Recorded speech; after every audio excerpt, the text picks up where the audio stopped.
Hi everyone, welcome to another reaction video for Twisted Wonderland. This time around we're on episode 6, An Army of One. Since I can't show the actual animation owned by Disney Plus, I use screenshots and sound clips to walk our way through my reactions for episode 6. And of course, major spoilers ahead for episode 6. We have a little recap of last episode where Ace has made the apology chestnut tart for Riddle, and the next day is going to be the unbirthday party where he'll hopefully get his collar off. Oh, we have the mirror in Yu's room doing its thing and showing clips from the Alice in Wonderland movie. I think these ones are just like reanimated, but still very, very cool with the Queen of Hearts starting to lose control. Girl literally tears out some of the painted red rose trees. Her tantrums are pretty impressive. I forget, like, she's kind of spooky even in the Alice in Wonderland movie because she is so physical in her rage as well. And even in the original Alice movie, I did feel bad for the card soldiers because we didn't know what off with their head meant. Like, obviously, in Twisted Wonderland, it's a magic spell, but, you know, I really thought, like, that's it for the card soldiers. And I'm still thinking that. So I always felt bad for them. And they're trying to beg, but she's not listening to reason.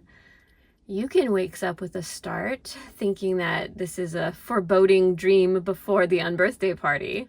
I love how Grimm gets his own bed and literally sleeps like that and takes up the whole bed, right? When Ace got kicked out, he had to like curl up on the small couch. Grimm gets a whole bed to himself and he looks like he's having a good time. That is a beautiful shot of the Heartslabule dorm.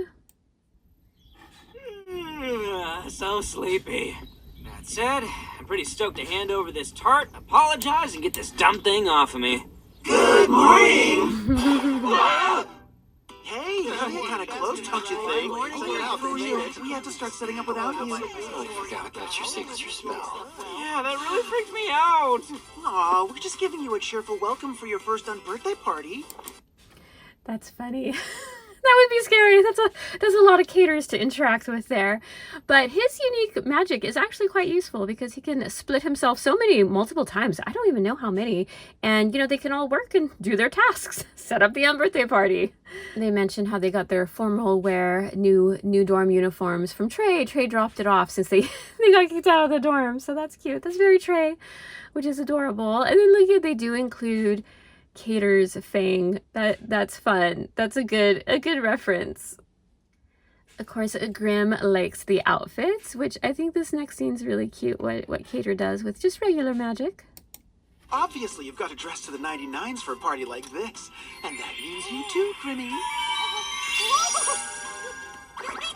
Man, I look adorable. And you've got the tart. I was afraid you might forget. Nice. Oh, that's so cute. I think that's the first time we hear him being called Grimmy, which that sticks. That's perfect. He has his cute little matching Heartslabule bow. Adorable. Grimm's bow changes all the time in the game too, depending on what event. It's always matched to the outfits and costumes going on at the time. It's really, really cute. I'm glad they included that detail. And then we see the setup. Ooh, it does look cool. Look at the banquet tables, the outfits. Ace points out that there's a lot of students in collars helping to set up. Oh, they even have the little lantern lights above. Oh, I love it. So whimsical. Oh, wow. Everything looks so fancy. Awful lot of dudes collared up in here. We had a situation. That's a bit of an understatement, but again, Cater trying to smooth things over with the collar situation. I really like the trumpets or bugles and Riddle Rose Heart's grand entrance. And look at the little rabbit boy, because there's Beastmen in every dorm, not just Savannah Claw. I like to point those out. There's like a little doggy one that keeps appearing in some different dorms too. Oh, that's fun. That's a great shot. Riddle checks everything out and is pleased with what he sees for the unbirthday party preparations. I love how they included the dormouse sleeping in the teacup. He's ready to go too. They haven't missed a detail, and what a great homage to Alice in Wonderland. Excellent. Now, let us make a toast before we begin the croquet tournament. Does everyone have a teacup? Ahem. On this most inauspicious day, a merry unbirthday to you. Merry Unbirthday! Oh, that's really cool. I love the visuals. Yum. Grim loves the free food.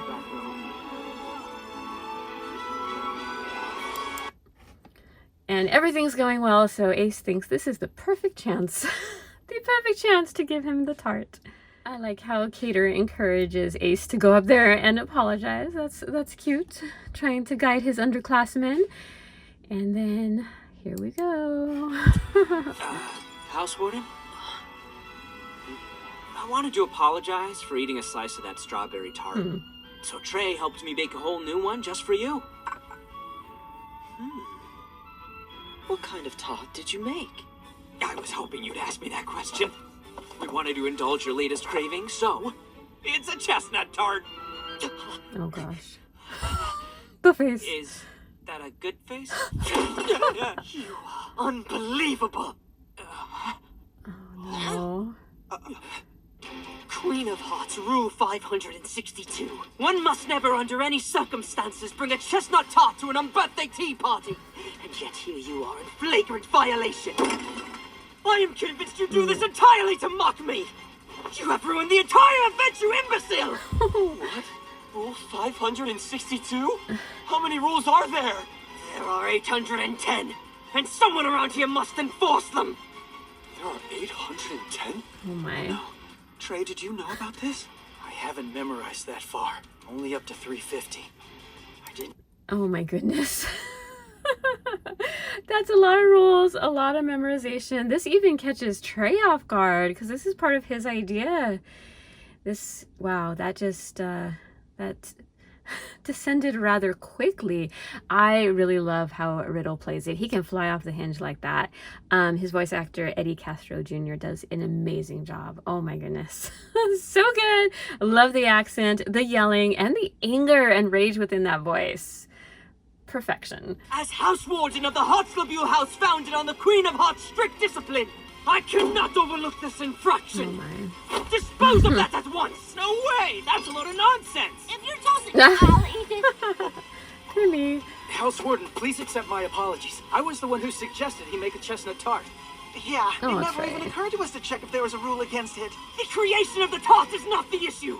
The issue is bringing it here to this tea party today of all days. Oh my.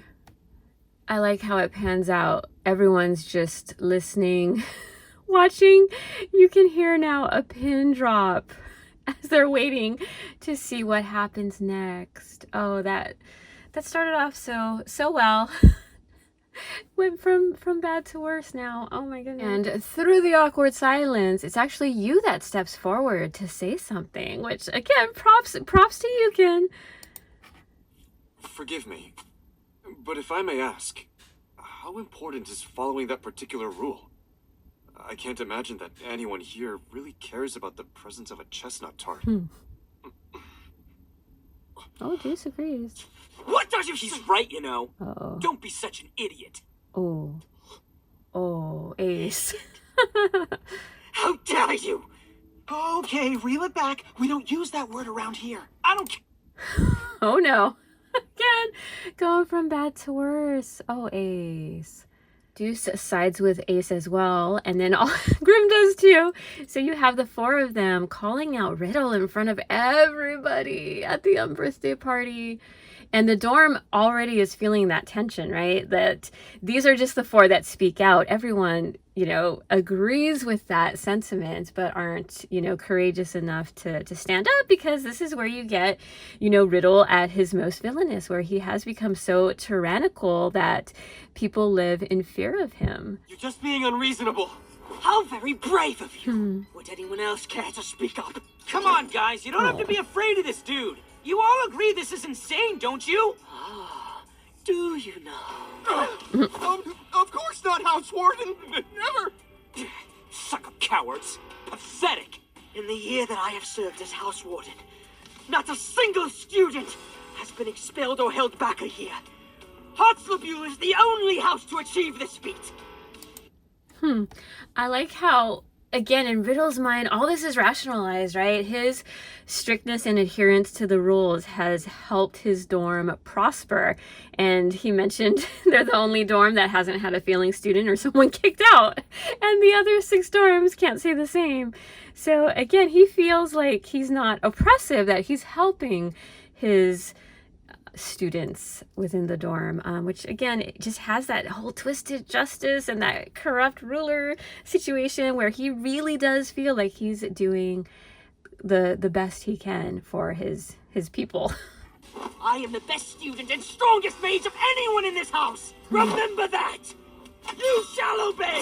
Do you think I take your heads for my pleasure? It is your own fault for straying from the path of success. If this behavior continues, then every one of your heads will roll! All right, that's enough. Apologize to the house warden.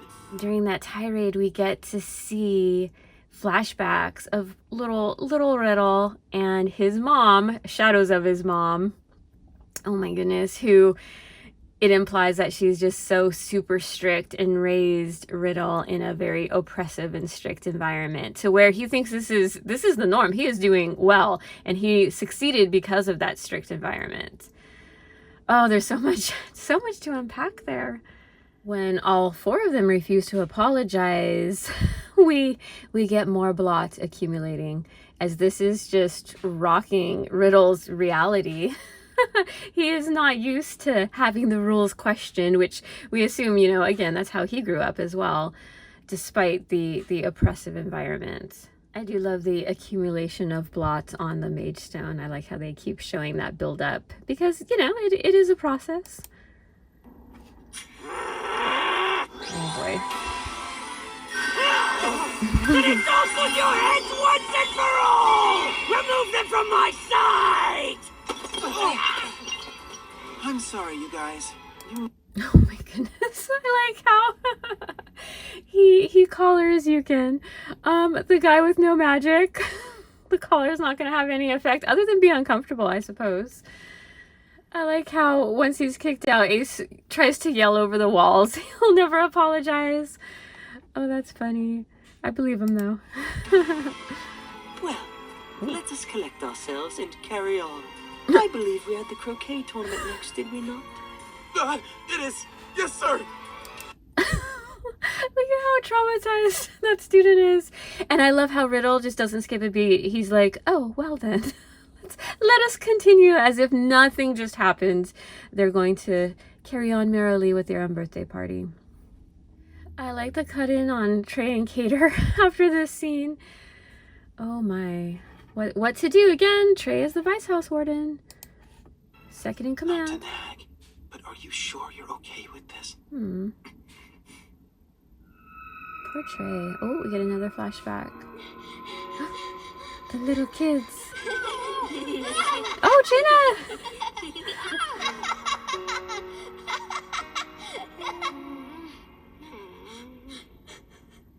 Oh, look at the rose bushes there. Aww. No, Mother, wait, you're mistaken. Please don't, Mother. It's not their fault, Mother, please. Yikes. Okay, that reminds me, like, Trey's traumatized too. My goodness. We see more blot accumulate on his mage stone, and I like all of them struggling with the collar, but Yukin's just standing up. Again, it has no effect on him. That's kind of funny. Oh, here's our other kitty cat. I had a feeling Chenya would be appearing in this episode. How funny. So he appears as the head. Very Cheshire cat-like. It's a disembodied head. Oh dear. Sorry, loves, forgot I'm not all there.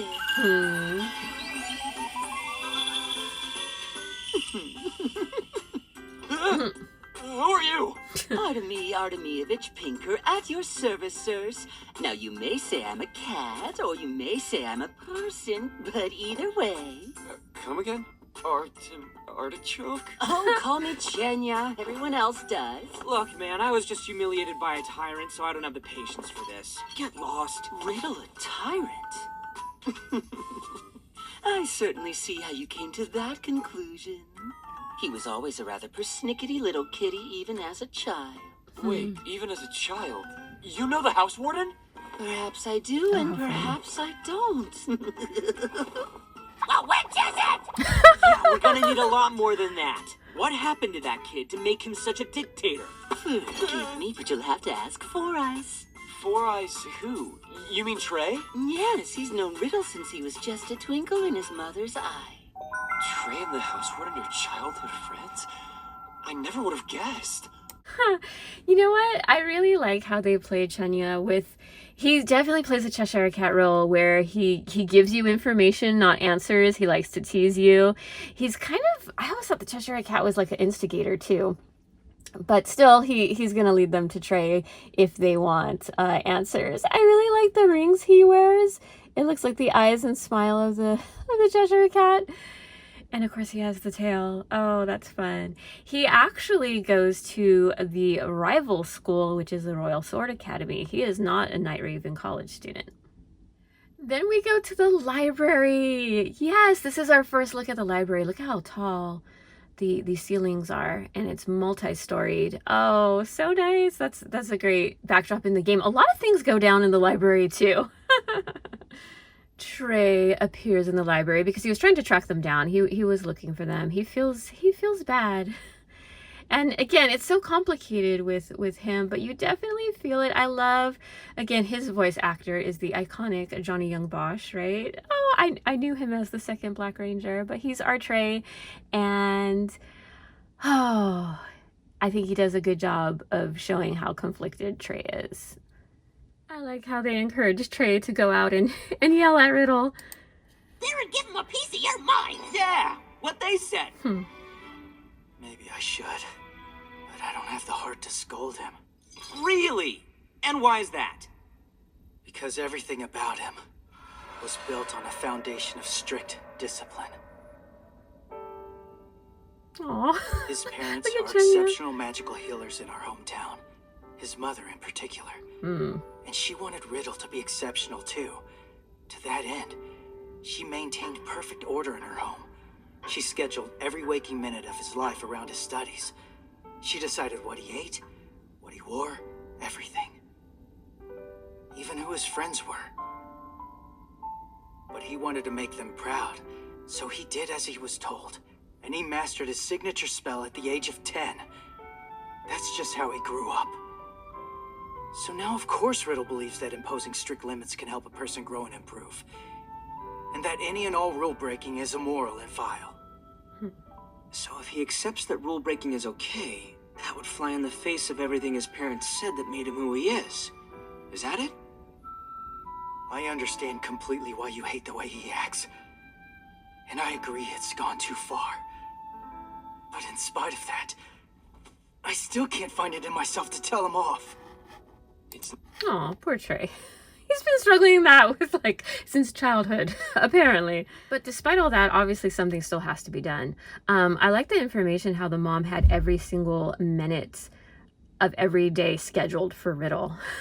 That's how strict and harsh. And to confront that, and I think Trey's scared too, what if they show him all that is such wrong controlling behavior, what is that going to do with Riddle and how he was, spent all of his young life. So, oh gosh, that is a hard situation. I feel for Trey. I know, again, some people think he's passive or an enabler, but he cares, and he is worried about the consequences of that acknowledgement and what that could do to Riddle. I like how Deuce, Yukin, and even Grim are understanding a little bit more about Trey after that. And then here's Ace. Oh my goodness, Ace. Because the music changes and you're like, oh, okay, this is a nice moment. You're the real reason that House Warden Riddle is so messed up, aren't you, Trey? Oh. I like Grim's reaction too. Even they're like, oh gosh, not again. And Ace tries to explain it by saying, we get it, he can't choose his own parents, no one can, but where was Trey during all this? and how could he support his friend? And I mean, I don't think that's too valid because, I mean, look at Trey was a little boy too. He's only a year older than Riddle. I mean, what is a little kid gonna do against these, you know, overbearing / abusive parents? And that's why he's torn. He's torn and still messed up about it as a young adult too. So I don't put that on little Trey. He's just a kid. He doesn't know. Ace goes on to say how that's not real friends treat each other. Again, a little easier said than done. And then it does affect Trey too, but it shows the flashback of basically him and Shenya walking away. But again, it raises the larger question of what's to be done there. And Trey's still struggling. Quiet in the library, please, Mr. Traveler. Headmaze, how long have you been standing there? Long enough to know you take issue with your house warden's governance. Here. Oh my, he seems a little bit too happy about that. How funny. Okay, that is like, is it the third time Crowley has popped up out of nowhere, eavesdropping? And he seems very excited to learn that Ace has taken issue with his house warden. Not gonna pass that along. If that's the case, why not become house warden yourself? You are more than welcome to challenge Mr. Rosehearts for his seat. Oh. Challenge him? Dear. Indeed, Mr. Rosehearts himself became house warden by challenging his predecessor. But, like, how? There are several ways to go about it, but those two dueled for the role. If Ace fights him and wins, he'll be in charge just like that?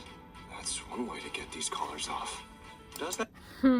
I like how it is Crowley that introduces the duel, the magic challenge, that you can fight the current house warden to become the next one. And that's what Riddle did. And we assume that's what all the house wardens did at some point to get that title. Oh, Crowley. Oh, darn, it's Crowley. Still not used to that. But this is so interesting because this goes along with various theories about Crowley. Is he pushing things towards a breaking point on purpose? Why give him that information? He's awfully excited about the potential to occur there. So very, very interesting. And, you know, 5.5 years later with the game, into the game, we still don't have like a full answer of what is Crowley's deal. But he definitely plays a role in every single book. So very, very interesting. We don't have any answers, but I know on the Japanese server in January, they're going to have book 8. Book 8. There was only 7 dorms, so I'm very curious where book 8 will take us.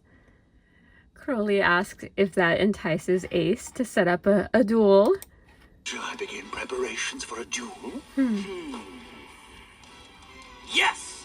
Sure. Might as well try. Oh, Trey. And as soon as I beat him, I'll make him grovel. Please forgive me, house warden. I was wrong. I'm gonna ruin that guy's life. Maybe you don't. You do that, you're no better than Riddle. Oh, Oh my goodness, Ace. That is a very iconic scene from the manga. They included it where Ace is sitting high on the throne. I love Grimm's reaction and you. Grimm's learning from you that he'd be just as bad as Riddle. Can't do that. Deuce wants in on the duel too, and then Crowley drops the rules that it's only magical attacks, nothing physical, so they need to go brush up and he'll get things started. And I love the scene of what Deuce and Ace are thinking when Riddle learns that he's being challenged to a magical duel for being house warden. Oh, that's fun. That's great art too. I love it. Such a neat scene. Trey's kind of forgotten there in all the excitement now, but he's still, again, worried. Lots of worried, angsty looks from Trey in this episode.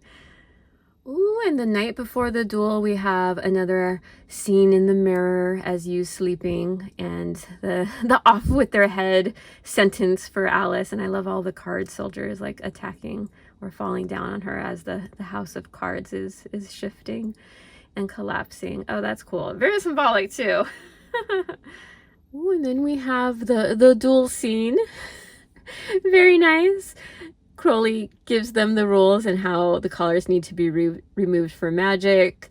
What's funny is that Yukin has his like kendo flag and helmet that he gives Deuce for extra help. He's trying to support them like he would his fellow classmates. enjoy this brief moment of freedom while it lasts. I assure you, you'll be back in those collars before long. I like the very subtle taunts he gives them. I like how Riddle says they're short on time. It's almost tea time, so he wants them to attack together so they can get this done quick. Riddle's very, very confident in his abilities. Very well. The duel will begin the moment this mirror hits the ground and shatters. Do you know what the mirror is? Ready?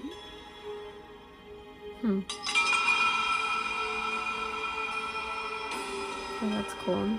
Cool art.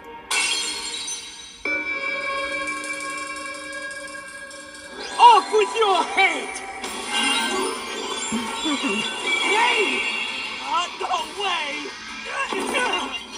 What the heck? Wow! No. You okay? You couldn't even last 5 seconds. Ooh. And the end of the episode. Oh my goodness. I really like how they animated the magic scenes. They didn't even have a chance. It didn't even last 1 second, let alone 5. Oh my goodness. There is that. I think that shows just how out of their league Ace and Deuce are, and how absolutely powerful and formidable a force Riddle is to try to mess with. They don't stand remotely a splinter of a chance. Which of course begs the question, well, who and how is Riddle going to be stopped? And then we have the Chibi Theater, which takes us to Scarabia, which is great to see, and we finally get to hear Jamil speak. Hey, Kaleem. So done. Sounds so done. Ruggy's here to see you. Oh yeah, I forgot that was today. I told him if he wanted to come over, we'd treat him to all the very best dishes from the Scalding Sands. Who's we? Who do you expect to cook all that? Well, you, of course. What do you mean, of course? I've had just about enough of this, Kaleem. Oh, enough of what? Cooking! How many days in a row do you expect me to cook for your guests? Well, yesterday. And there you go. That is Kaleem and Jamil in a nutshell. Okay, played for humorous effect, but oh my goodness, there's so much more. So much more. It's a fun time. Oh goodness, the facial expressions of Jamil is hilarious. Ruggy's just, he's having a good time. He just wants his food, which he gets and then pieces out. And I love the hyena print on his bag. Oh my goodness. What an interesting glimpse into Scarabia with that one. And I do love how they're ending each of the Chibi Theaters with a different version of the end. Very, very witty, very creative. And that brings us to the end of my video, but I would love to read about your thoughts, reactions, and takeaways from episode 6, and the fact that there's only 2 more episodes left. Oh my goodness. We know the next 2 are going to be jam-packed, but I would definitely love to hear your thoughts. You can leave me a comment down below. Thank you again for stopping by my channel. I appreciate it. Until next time, take care. Bye-bye.